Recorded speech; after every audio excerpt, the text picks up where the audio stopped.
I'm a firm believer that you can learn so much from someone else from another culture by asking questions, as long as you do it with curiosity, right? Not with judgment. Just be curious. People love talking about themselves.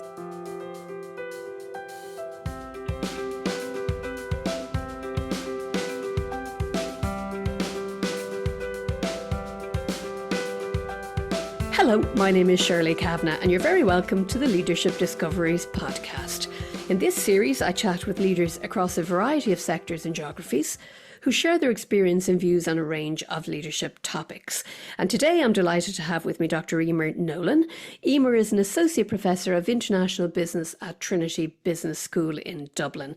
And she's also Director of the Flexible Executive MBA. She's held academic positions in both the UK and the USA also.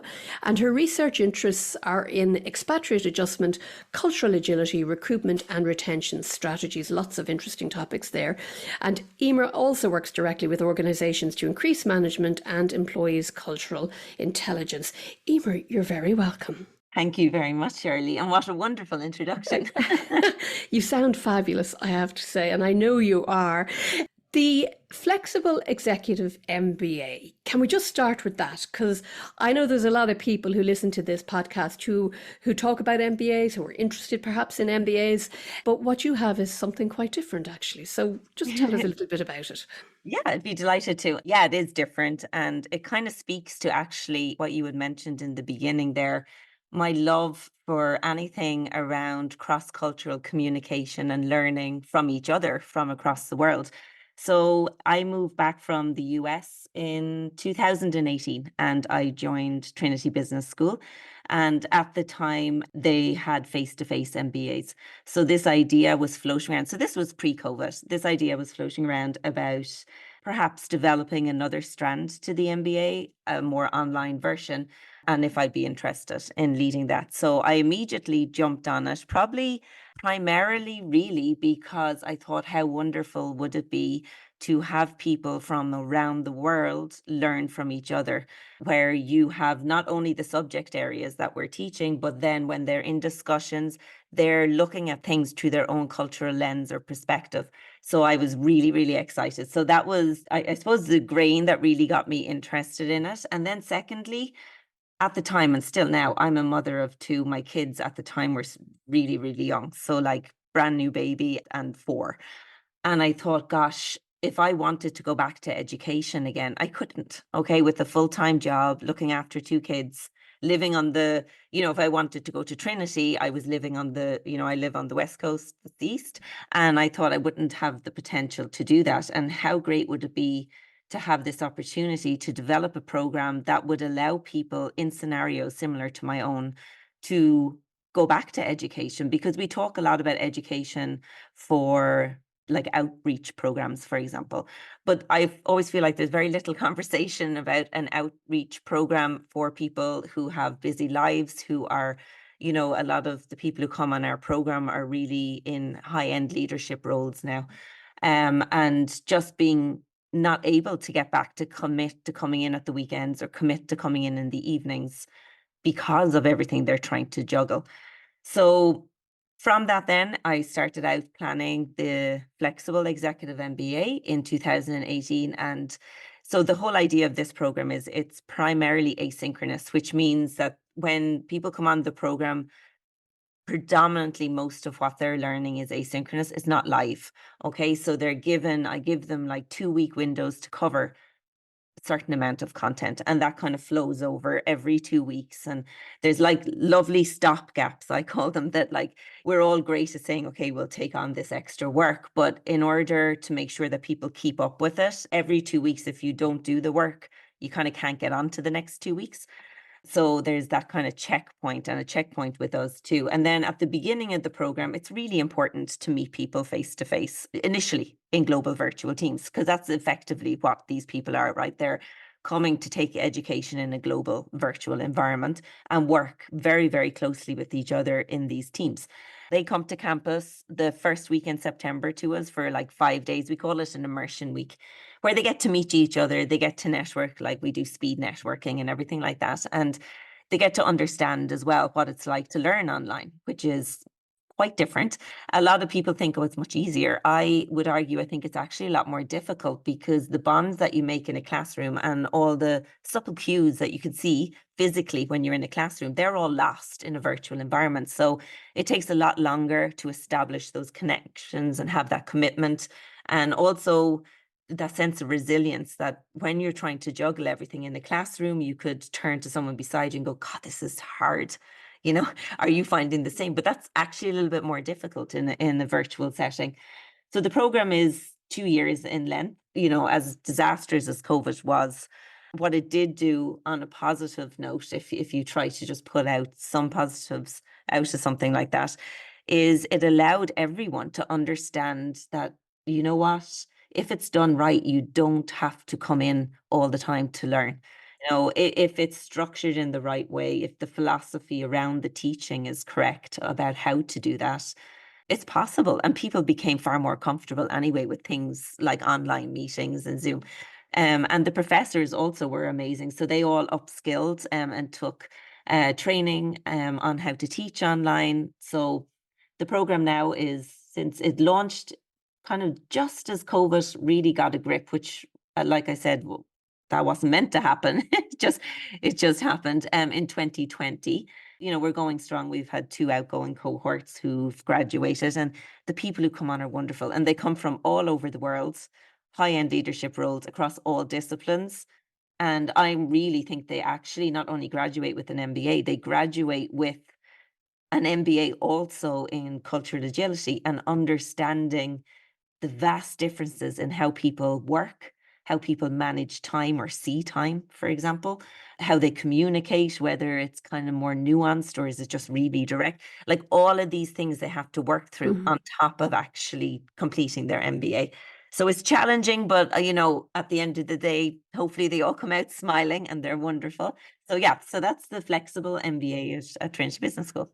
And thanks for that, Eimear. You know, and there's a real lived experience there from you. And just, you know, sort of caught when you were talking about yourself and your children and how, you know, you have this understanding of what it's like for people who could be learning as well in organizations. One thing that you just said there, which, you know, I think the whole piece around online learning, not just in an educational setting, but within an organizational setting as well.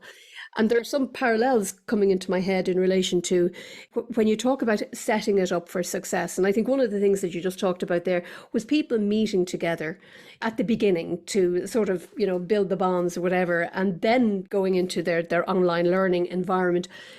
Does that translate into the organizational context as well, do you think? Yeah, do you know what? It really does. And just to pull back, the first year we launched this program, about 2 weeks before it started, COVID restrictions in Ireland happened. And so we were forced to actually abandon that in-person week. And so we have a room in the business school that's purposely built to bring in students, you know, on big screens. It's called the Matrix Room. So that first class happened through these Matrix Room for the 5 days. I stood there and I watched the students, you know, it was still, you know, 9 to 5, but virtually. And to me, I thought, gosh, I wonder if there's any need to actually have them meet face to face because these students forged huge bonds to the point that if one was traveling and happened to be passing through the country that someone else lived in, they'd pop off and say hi. And they were arranging these get togethers. So I really began to think maybe we don't actually need this face to face element. And so the second year we ran with the face to face to kind of compare and we got feedback from both. And so the feedback was like outstanding in the sense and overwhelming, do not get rid of the face to face part. And so when those students who met the first year online and then met face to face the second year, they had that direct contrast, right, of one never meeting and then two suddenly meeting. And they said that the things they didn't know what they had missed out on by not meeting until they had met face to face. Okay. And I thought that was really, really interesting. So if you're an organization and you're having a lot of sessions online, I mean, there's a place for that and it's fantastic. But a lot of the time, having just like these small intervals where people do meet, people don't understand the benefit until they actually do it a lot of the time because again it's probably at a subconscious level that we bond with each other. Well, it is that we bond with each other to a large degree And it's just that little bit more difficult. Also, in an online environment, you don't really get an opportunity to talk one on one with someone because you're in a room together that's virtual.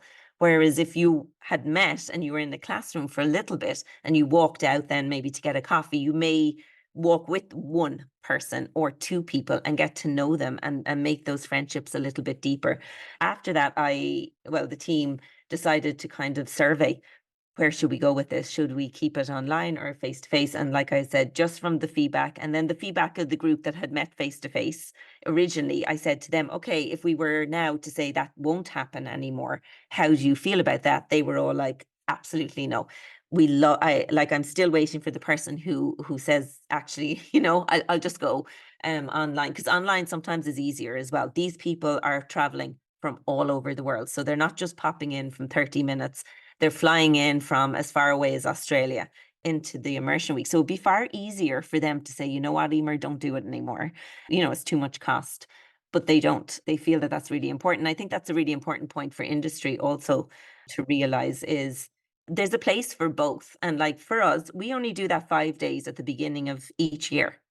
And that just gives them enough foundation to keep them going for the rest of the time. So it doesn't have to be a massive commitment to it either, but it has to be a really meaningful and thought through pedagogical commitment for those 5 days on what you're trying to establish and why. So there's no point getting them to meet not knowing why. Mm-hmm. Like, okay, you might want to give them information. That's fine. That's at a surface level. Why? But like deep down, why do you want these people to get together? What are you trying to establish? And for me, it was trying to establish a commitment to each other. On the program, every module they take has group work, and therefore they need, like I say to everyone, you come on, you get an MBA for yourself, yes, but you also get it for everybody else on that program. And you need to work as a strong team, because there's sometimes you won't be able to do something and you'll need someone to pick up the slack, and vice versa. So you need to have that. And I think, for things like that, it's really good being able to master that when they're with you. I love that phrase, this commitment to each other, actually, and it does translate directly into Yeah. organizations in terms of people working together like that, and particularly from the learning environment. It's really, really interesting. Can we just talk, Eimear, move into this cultural intelligence space? Because already, you've dipped into cultural awareness, you've mentioned cultural agility, culture, huge, huge, big topic. We don't have 10 hours for this conversation, but first of all, I'm just interested, what actually piqued your interest in this whole cultural space? Was it your own experience or what? Yeah. Mostly whatever piques my interest happens to be something that I've experienced. I've learned very quickly that I don't do anything really unless I've experienced something that's piqued some kind of an interest in me. Yeah. So I was on a completely different trajectory in my life. I started out, as you know, I went training in culinary arts and hospitality management, and being an academic or the space of culture, never even, cooking. That's all I wanted to do.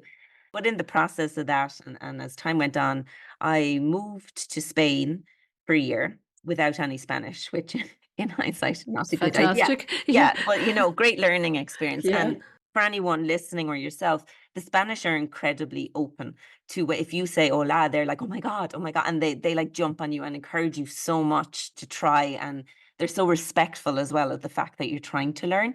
I would have considered I moved to probably one of the most supportive cultures to go to, not knowing their language. And, the first few months were fine. And then I began to, I suppose the best way to put it, what made me Eimear in Ireland did not make me Eimear in Spain.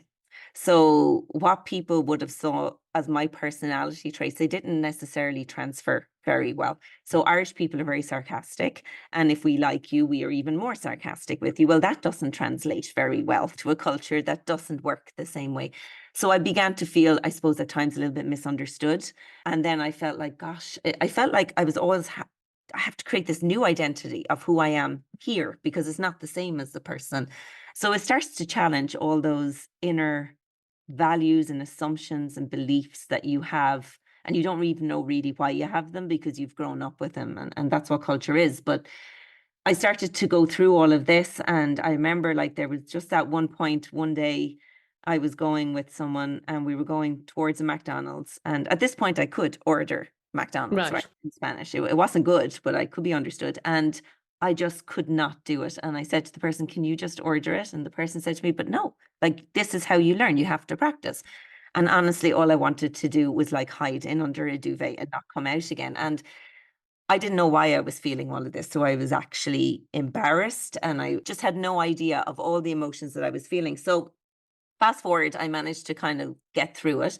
And I went back. And when I was in Spain, I noticed huge turnover, obviously, in the hospitality industry. And I wanted to learn more around how to retain employees and things like that. So I went back to university to do a master's in UL in Ireland in human resource management.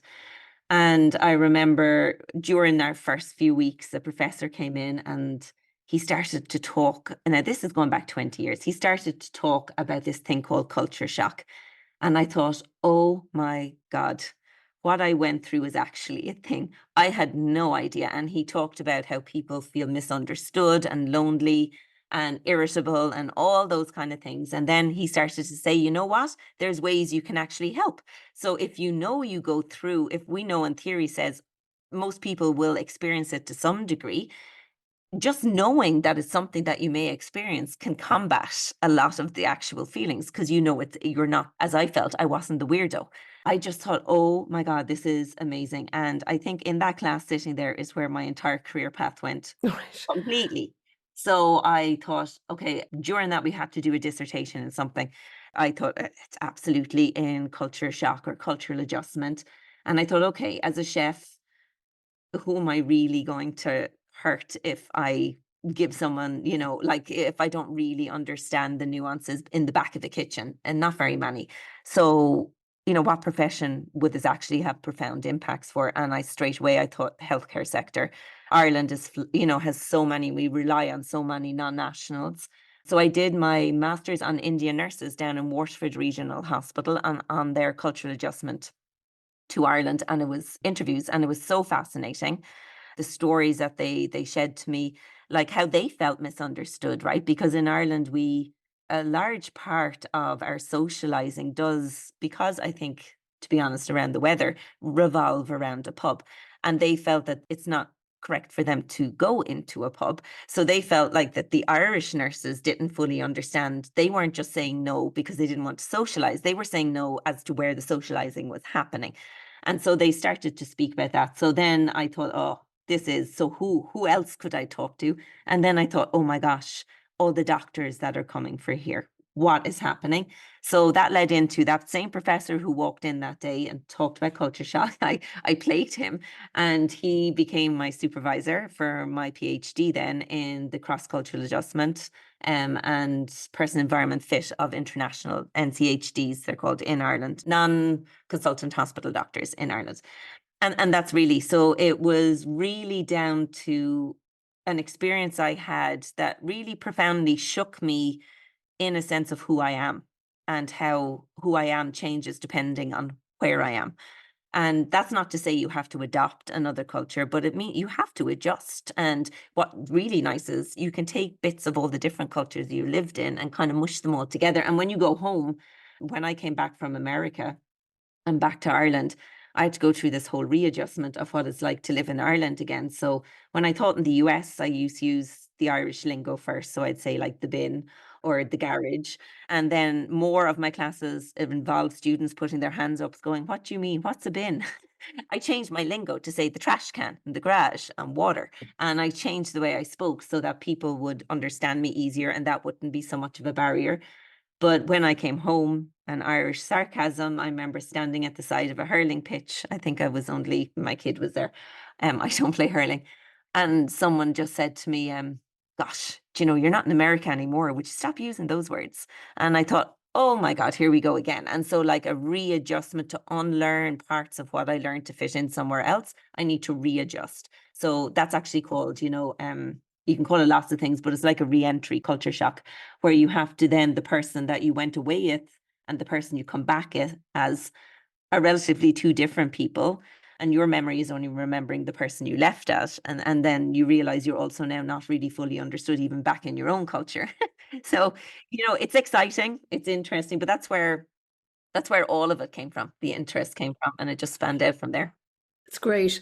And I have to say, I do know what a bin is, by the way. Oh, So, good.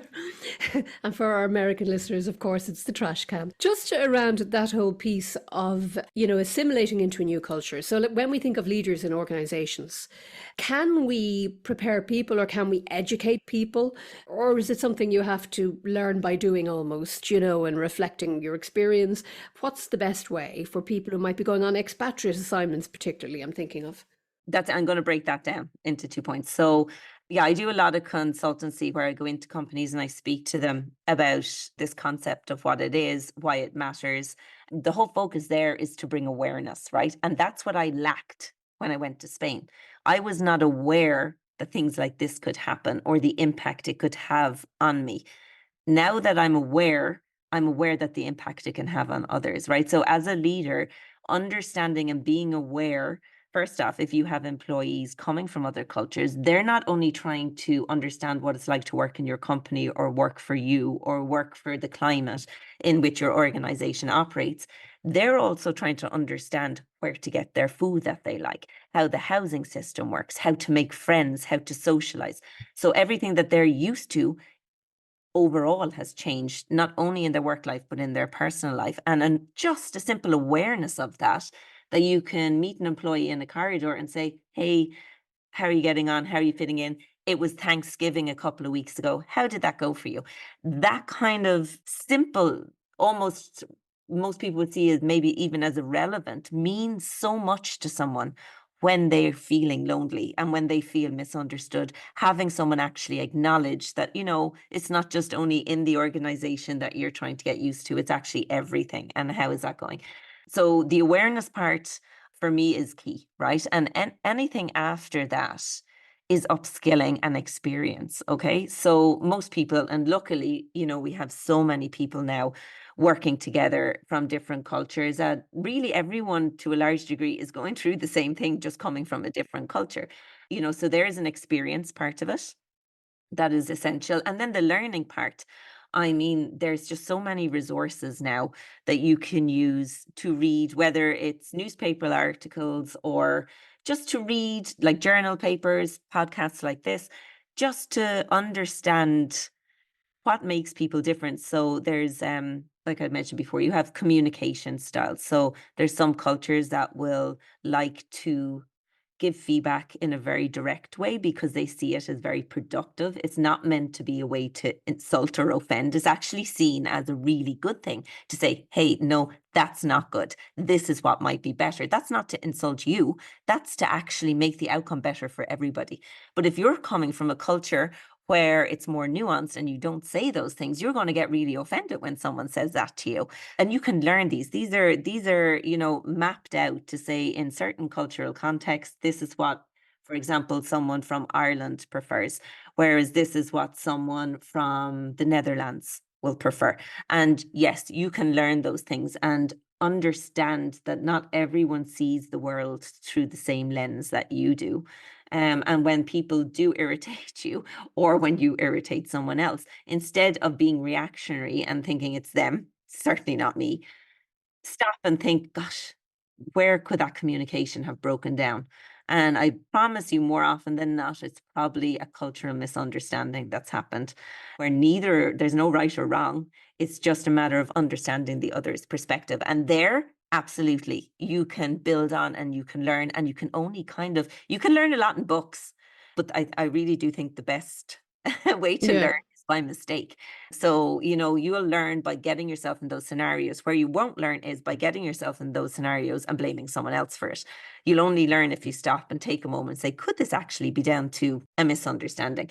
And then navigating your way through that. And I think people are pretty open in general. And I think also, sorry, I'm probably ranting now here. There's so much going on in my mind. I think also people, there's been a lot of movements recently that have caused people to be a lot more cautious about talking about differences or talking about anything that may suggest that you're from another culture. I don't think that was the function of why all of these movements started, but it's most certainly the one of the not so great outcomes that happened. Because if we don't ask people and we're not curious, how are we ever going to learn anything? I'm a firm believer that you can learn so much from someone else from another culture by asking questions, as long as you do it with curiosity, right? Not with judgment. Just be curious. People love talking about themselves. So look at me. I've taken up the last how many minutes. So like people love it. And if you start to ignore it, where is that getting anybody? So I think there's definitely always a level of respect around things. So if you're like, oh, I mightn't, be cautious on what you ask about, but use your common sense.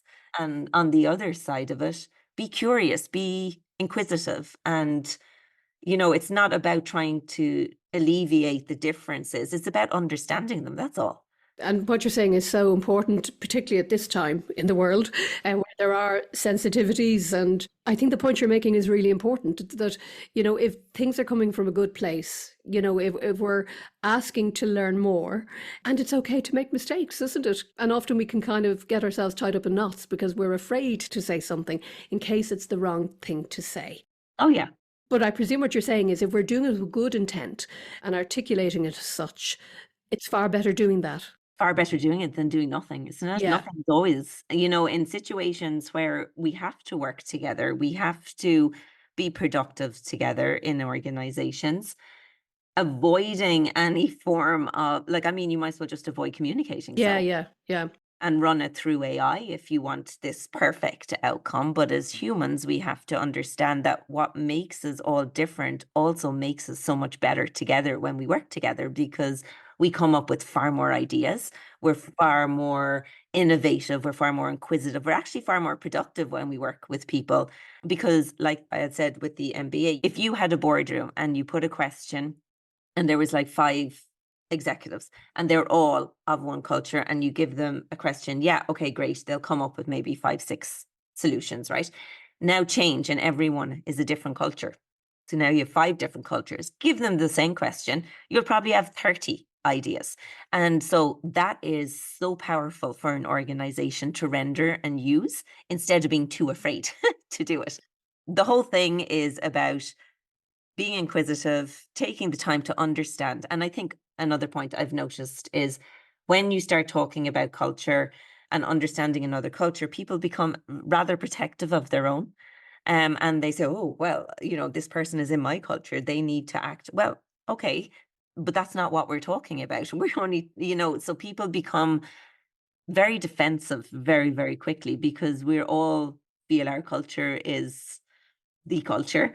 And so just taking a step back from that defensiveness and digging a Mhm. little bit deeper and saying, but why do I need to do this? And for a company, the statistics speak for themselves as to why. And just as you're talking, I'm curious just your view in relation to this. Do you think there is some correlation between cultural intelligence and emotional intelligence?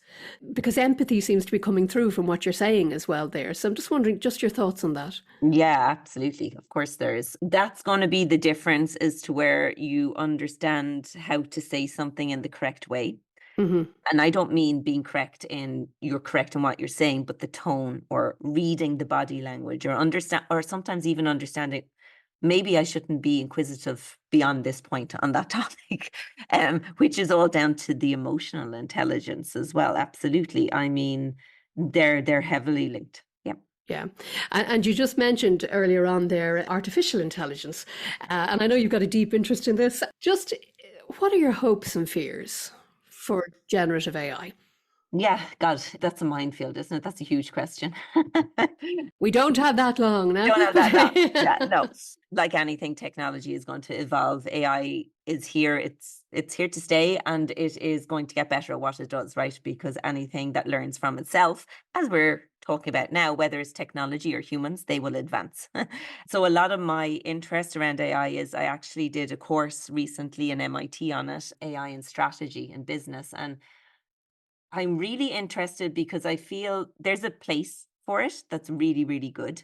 I also like to say to people, it's not like a calculator because I hear that a lot. Well, when the calculator came in, no, the calculator didn't tell you what to do. You told the calculator what to do, and then it gave you the correct answer if you plugged it in right. That's not how AI works. A lot of what I'm writing on or researching is just the cautionary notes, I guess, around And especially when it comes to the cultural context, if you rely, or if students or if anyone really relies too much on the output. So AI only learns from what's inputted, right? And then process and output. But if what's inputted is been inputted by countries that have access to it and resources for it, over time, the outputs will become very homogenous in the way it's done, right? And it will only reflect the beliefs and values of the highest inputs. So therefore, you have a lot of cultures around the world that don't even have access to a computer, that don't have access to put their inputs in to have them reflected. And so I think it's great. It can be used to speed up things. I think it's everyone should try it. But when you become more serious tasks of, like, now there's research out there that says the number one thing AI has been used for is for idea generation. So creating new ideas. I think that's kind of a little bit worrying, right? Because those idea creations that it's coming back with are only speaking to the inputs from the societies that are inputting into it, to which point you're creating actually a bigger gap between cultures. Emer, just as you're talking there, even it really plays to this importance in terms of the diversity of people involved in the creation of technology solutions. There was a report I read recently that in Europe, for instance, 20% of the 10 million ICT specialists are actually female, for instance. And that doesn't even take account of diversity in terms of geographic, social strata, or whatever it is. So isn't there a real sense that organizations, or do you think there's a real sense that organizations need to be responsible, this whole sense of responsibility in generating solutions? Absolutely. You need to be, and it's just to clarify here as well, I'm not against AI. There's Hmm. a difference between questioning it philosophically, going, let's have a little bit deeper into what actually this could do to us moving forward as humans and as how we think. And if anyone is wondering like, what's she on about? Open up AI and get it to edit things, your emails.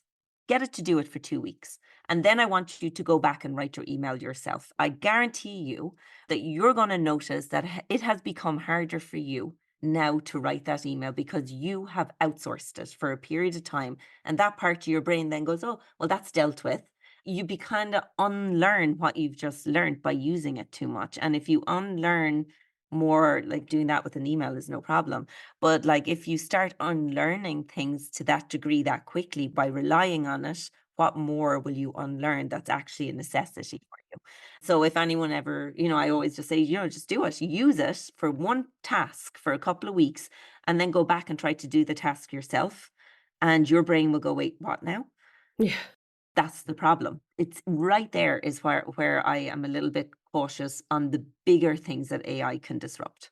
Not the Okay. menial tasks like that. Yeah, Yeah. no, absolutely. And just for leaders who are now in this digital world as such, and people have very different perspectives on it, different levels of knowledge, and they don't need to be deep experts, I suppose, but need to understand it.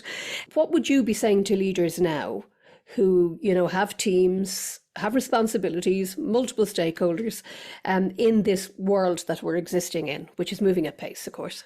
And this is my perspective, right? So I'll put a disclaimer out there. The people that you are managing, so that you're going to know this yourself, Shirley, but like they are the key resource that you have. Okay. If you manage, and they are reflection as well, let's face it, people will reflect the management style. So if you're not managing well or not perceived to be managing well, you will see outcomes from your staff in relation to that. So in this sense, like happy staff, happy manager, and vice versa. Be more human. I think a lot of the time we're so focused on metrics, and we're all measured on metrics, right? But we're so focused on them that sometimes we lose sight that we're actually just humans all trying to work together. And some of us will work incredibly well together and others may not. And just instead of making rash judgments, just take a moment to try to understand people a little bit better. And when I say that, I don't mean leave people off with things or make allowances. It's not about that. But if you want to be a good leader, you have to be more than just able to have a following. You need to have a following of people who respect and are really committed to that. Because if you can create that, then you don't actually have to do much more. If people really firmly believe that you're fair and compassionate when you need to be, people tend to be quite happy with that. Just take the time, upskill yourself on the aspects around culture and cultural awareness, because most, I would say, if not half of the staff that you may have are coming from that scenario, and understanding where their lens and where they're coming from and the difficulties, you can actually help them by those small comments that I said. You can then, train your managers as well a little bit on that. And that can make the world of difference. We've seen it in consultancy things I've done. It's made the world of difference to employees when they feel that they're seen and that they're understood, especially when they're so fragile. When you're Yeah. coming from another culture, it just means the world. And it's such a small ask, really. And so Yeah. easy to do. It's so easy to do. That phrase, be more human, it's so simple in many ways, but, particularly in the world that we're in at the moment, it's Yeah. absolutely essential to remember it. Eimear, I've loved this conversation, and I know there's lots of different things that we could be talking about, but unfortunately I do have to bring it to a close. Thank you so much for joining me, and thank you just, for some of those really great nuggets of wisdom, actually, that are so relevant to organisations and leaders, and not just in the education field, but, in the broader industry field as well. So thank you very much indeed, Eimear. You're very welcome. Thank you very much for having me, Shirley.